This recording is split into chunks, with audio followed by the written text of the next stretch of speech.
It's the Rudy Gobert game, guys. Hindi ko na alam ano yung perfect way to describe this one. Ang dami kong tanong, ang dami kong...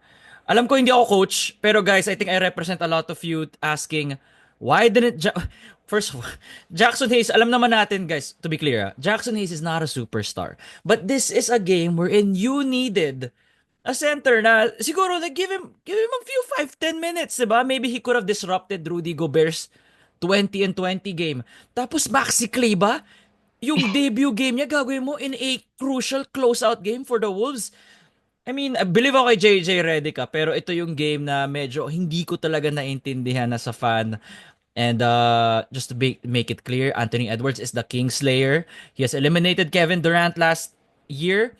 Respect to Ant. Walang disrespect at all. I'm sure Graham and the Laker fans respect Ant as well. Ang hindi ko matanggap, yung 20 and 20 game ni Gobert kasi that can be prevented. But here we are, no, Graham. Here we are. And guys, Graham Esber, the ever so popular guest dito sa Six Man Podcast. PBA fans would know. If you know, you know. Pag nakita mo si Graham.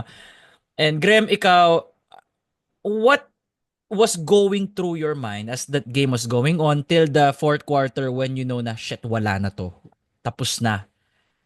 I was actually tweeting, and nakakainis is you it's not difficult for JJ Redick. Parang you only have one big man as your option. Probably two, Alex Lynn, but you really Yeah, count yeah, him as, you're as not someone you're in gonna. the roster. No. You only had Jackson Ace, who you could have put at any point in the game. I don't know if si Jackson Hayes did something bad in practice or Di ko something rin like alam. that. Di ko Because alam. Ru- Rudy Gobert was not on my bingo card to have a 2020 game in this series. And nag-chat nga tayo dun sa group chat natin, diba? Si Coach Mark Dandan said, no, Rudy Gobert's not gonna beat you in the game. Coach, he did. He did. And I'm really surprised. I'm really annoyed actually because JJ Redick has been great all year long. He solved the Nuggets puzzle, he solved the Clippers puzzle, he solved the Sacramento Kings puzzle. And then in the last two games of the series, he chose to stink. Game 4, you gambled na paglaruin lahat in the second half na walang palitan. And then in game 5, you did not even put Jackson Hayes in. Why? Why, coach? Like, not difficult. The tall guy is already playing and that tall guy is not even good on offense. You let him grab 20 rebounds. I think 20 eight and or 20 eight game. offensive Jesus. rebounds for Rudy Gobert. And yung camera ilang beses tinutok kay Jackson Hayes, di ba? But Kupal eh, no? Yung cameraman. oh, that's TNT for you. But I can't really understand. I really don't understand it. And now if it's 3 years ago, 4 years ago, LeBron, mm. pwede siguro siya mag-commit kay Rudy eh, but not now, not at 40. And you just wasted a season that's full of potential these past two games. I'm really hurt. It really hurts me that it ended that way. Because we could have next week we could have been having the most toxic series of the year, Golden State and Lakers. But I guess the basketball gods really don't like me this year. Talo na nga Hinebra. Talo pa Lakers. In the first round.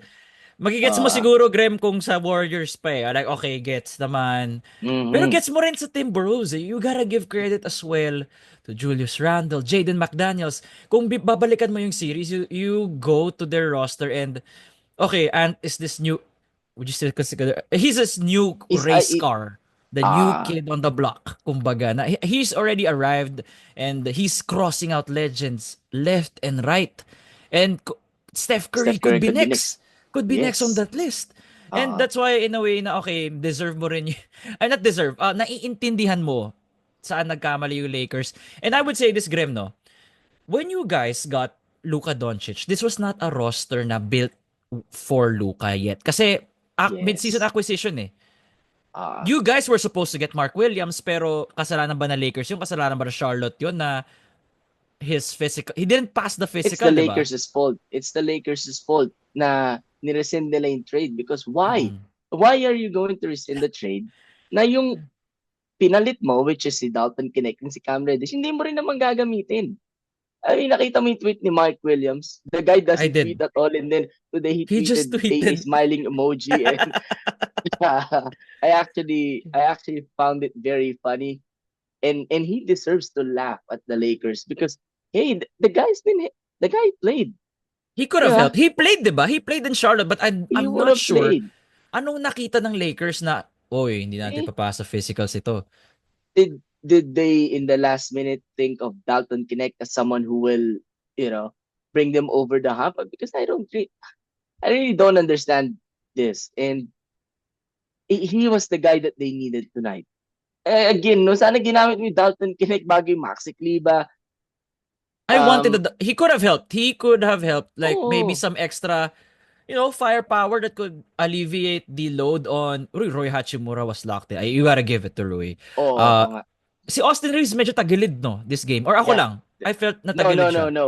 NBA Twitter is roasting Austin Reeves na Okay, parang, okay. I the, don't have Twitter Graham, so I really don't know what's oh, you happening. don't. Okay, well, Nakikita ko lang yung parang kunyari, yung kay Mark Williams. It was shared on Instagram, that's why I saw it. So, hindi ko okay, sure ano well, yung bro, conversation sa you Twitterverse. have to have, Twitter. NBA Twitter is the best, okay?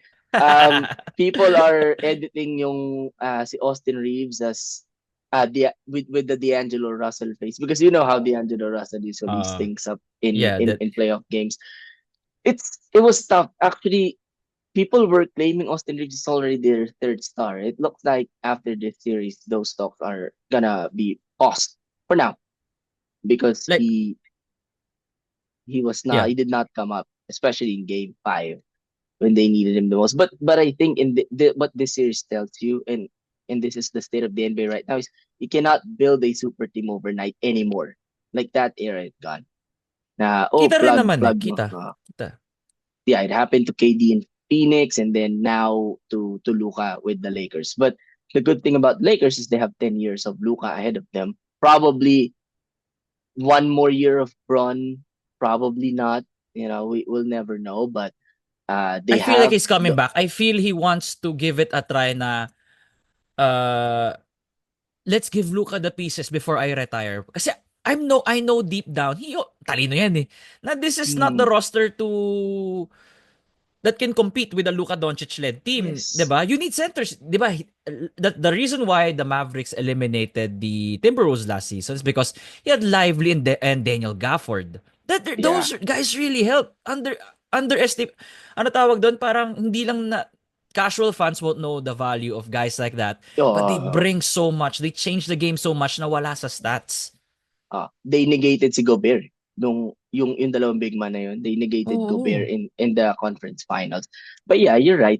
The Lakers should make moves in the off season to be more competitive. They need a big man like a Jonas Valanciunas, something like that. Probably Mark Williams, di ba? Second time probably a charm. First dates normally don't go well. You meet again and then makita mo, oh, compatible pala kami. But to move to Minnesota side, Yes, let's go this to Minnesota, the winner. this team is uh they they amaze me yung team construction nila to Yeah. think no na they moved away from Carl Anthony Towns, siguro it's a down season for them, probably a first round exit, pero hindi, ang and Anthony Edwards struggled in this game, pero somebody else picked up the slack. Alam mo, nung may nakita ko sa Twitter, really, Nico, you should consider creating Twitter. Si Rudy Gobert, nag-warm up siya. He was on the bench. He shot a Mm. three-pointer nando sa bench. Parang ginagawa ni Trae Young ni Steph Oo, Curry oo, ni oo. Luka. It went in and people were saying, oh no, bro, we're done. Al- We're alam done. mo, We're effed wala in nga. this Tignan mo series. nga. Talo nga sila. Oh, bro, premonition na pala yun of a 2020 game. But kudos to them. They're really a great defensive team. um Coming into this series or before this series, di ba naalala mo yung last game of the regular season, Clippers Warriors? Winner, if the Warriors won, they would have faced the Lakers. If the Clippers won, Minnesota got in. I was really, really, really nervous kasi Minnesota had the pieces to defend the wings of LA. And wala naman kasing big man threat yung Lakers eh. So they had the guys to defend. Anthony Edwards, great defender, DiVincenzo, McDaniels, Alexander Walker. I mean, everyone that they put in, you can put at any of the Lakers big three na lahat ay wing players. So this really good team. I think Golden State will advance. And it will be really, really tough for Steph Curry. I mean, right now, hinihingal na nga siya na kala Amin Thompson, di ba? Uh, these guys are more experienced than the Rockets when Golden State meets them. Yeah, I don't wanna go, I don't wanna, No, not yet. Not yet. kasi Because nakakatakot ang the Houston. Warriors Hindi ko have a hit. nakakatakot. And no, and the Golden State nakakatakot din pag lamang na 3-1. I know. They have a history. I've They have been a there. history. I've been there, Graham. I've been there. Hindi mo na kailangan sabihin sa I've been Oh, there. yeah. Okay, okay. So, more on the Timberwolves, like just to wrap it up, let's give some ano naman props to the winners. Anthony Edwards was 0 for 11 from 3. There was a point, there was a big time in the game na McDaniels and Randall were both not in the floor, and yet the Timberwolves were leading by what, 7 to 10 points, keeping the Lakers at bay. And I think those were some of the signs na nakita natin na fuck, hindi to araw ng Lakers, hindi to Yeah. dehado sila dito. Matchup wise, hindi sila good right now for the Timberwolves. Mark Williams could have changed that. A more capable center would have changed that. But I didn't know what the strategy was in going small. And in a game that you saw, Rudy Gobert was already playing like Shaq. Oh, Di ba? diba? Parang, I mean, you make adjustments on the fly if you're JJ Redick. And si Rudy Gobert na nga yung pumatay. Kasi remember, the Timberwolves missed 18 straight three-pointers. As a whole, they missed 40 they three-pointers in missed this game. 43. 7 for And they won. 47. This is the first game ever in the playoffs, I don't know, in the regular season, that it missed 43s and they still won the game. Like all the embarrassment that they put on the Lakers' face.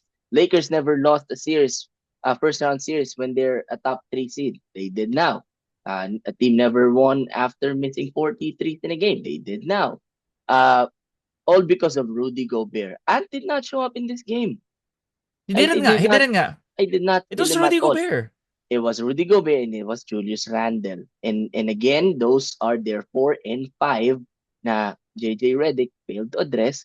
But you have to give props to them because if yun yung gamble na tinake ni JJ Redick, then they made him lose that gamble. Kasi Julius Randle also, he normally disappears in the playoffs. But today he did not. Tonight in the US he did not. So this is a good team. I mean, I can see a path where they can really make it out of the West if we're talking honestly. They have the pieces to come out of the Western Conference.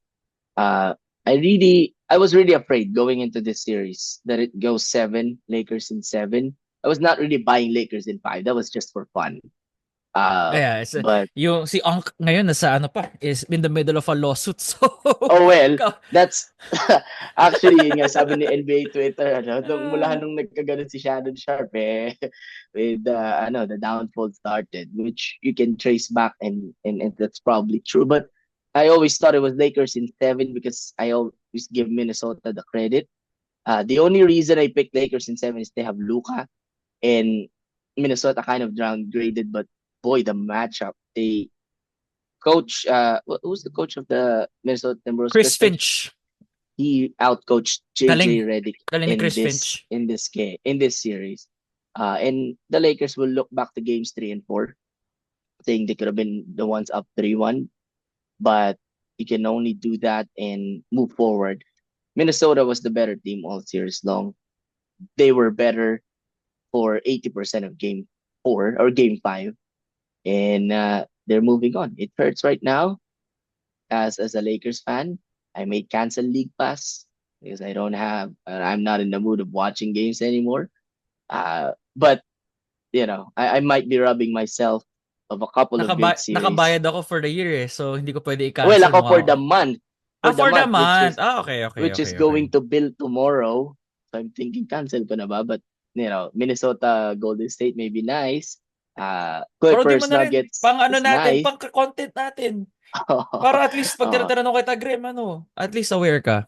I would have paid to see Manong's reaction, yung bad trip na Manong. Kasi I've always been with him na jolly, di ba? Neutral sa PBA. I would have loved to see his reaction. Sama ka sa next. Natsyempohan lang na wala. Na busy lang siya right now. We'll see about that. one last thing. I don't know if we're wrapping up. Yeah, yeah, yeah. Sige, go wrap it up. Uh, uh, Ikaw. this doesn't hurt as much. Actually, you know what? This probably hurts as much as it hurt Tinulog last mo nga eh. year. Tinulog mo nga eh. Oh, well, holiday eh. So I don't want to scroll social media na puro negativity. But Dito ka na lang maglalabas sa sama oh, loob. ayaw makita yung mga post ni Skip Bayless eh. Talaga, mamaya ka na skip. But I would say this hurts as much as it did last year against Denver. Last year kasi ang sakit yung dalawang game winner ni Jamal Murray in the Actually, mas first masakit round. ata yun. Mas masakit ata Well, yun. this one hurts too because you have Luka. This year you had higher expectation. Last year Really? kasi parang Tumaas oo kasi expectations mo? especially coming off of the trade yung tinalo nila yung Denver sa home court ng Denver, tinampakan Actually, nila. ganda nga ng, Parang, ang gandang tingnan nga nun. okay. Yung mga fans ni LeBron nagtatanong na, ano yung ring size natin for the championship ring? Because NBA Twitter is really crazy, bro. Once you get into it, Ayoko maano dyan, it's hard. malulong It's dyan, bro. hard to Baka. leave. Hard to ba humor na Americans. But this year the expectations were really, really, really high because of Luka. Now, I did not listen to a lot of people saying, "Oh, wala nga silang depensa," but hindi yun yung pumatay sa kanila, no? They were really right. I really hope Bron comes back. I I find it hard to believe na he'll call it a career without having a farewell tour. But you'll never know. Tim Duncan left all of a sudden, di ba? Without having a farewell tour, but Bron is different. Um, so something to think about if you're the Lakers and Rob Pelinka. Luka is not enough. You have to make moves. I will, in a heartbeat, move everyone except Luka and Braun for Giannis because Giannis is leaving. That's crazy. I think that's a whole new podcast episode na discussing. Actually, after the finals, let's do mga off-season moves. The Lakers could do. Off-season, So, yes. And mga, at least tasabay na mga rin teams. yun sa PBA playoffs, eh, di ba? So Nga pala. we'll be talking more. Oo nga We'll be pala. talking Nga more pala. about that. And Babalik na naman tayo yung ano natin. Yung four-man Mm. lineup natin. and what I said was Inebra team to beat. Okay, and I'm not looking good right now, but yeah, I'll end this with this. Mm. Minnesota, if Golden State will advance, I think Minnesota can go to the NBA Finals because Minnesota will have home court against Golden State, and I'll have them winning that series, and I think they can beat OKC. Pareho lang silang bata eh. Tapos yung pagkakaiba lang may mas mga veterano sa Minnesota. Well, quote right now, Minnesota to the NBA Finals. Timberwolves to the Finals. Actually kasi Right parang now. pwede mo sabihin na the team we lost to are the finalists eh. Parang I can see the path. No, hindi sa matchups kasi. If Houston advances, then it's a different story because it's gonna be Houston's home floor. I just think when they get past Golden State, pag tinalo mo na si LeBron, tinalo mo na si Steph, that's parang they're gonna be on cloud 9. And I think they're gonna look past everyone they face. Excuse me, I sneezed, but that doesn't mean I'm lying. It's I really see them going to the finals if Golden State advances. I know it hurts you because you have Steph Curry jersey behind you. For the story, it's nice for Steph to get in, but I don't want him to get to 5 before LeBron. Gets naman kasi yung tingin mo kasi sa Warriors, Graham parang Magnolia. And I think we can end it there. For those on Spotify, follow 5-star rating. On YouTube 6-Man Podcast. Like, comment, subscribe. Nico Rocha here. Si Graham, guys, if you wanna follow him on Instagram, it's there also on your screens. See you all next time for more NBA podcast and reactions and discussions. Pray for all the Laker fans that you know. Adios, amigos. Novena for Laker fans. Yeah, I don't know. Short prayer will be nice. Like, please make them sane. Don't do stupid things. It's just basketball. Wag magmaneho habang galit. Oh, yeah, wag magmaneho. Exactly. Yeah. All right, adios, amigos. See you, boys.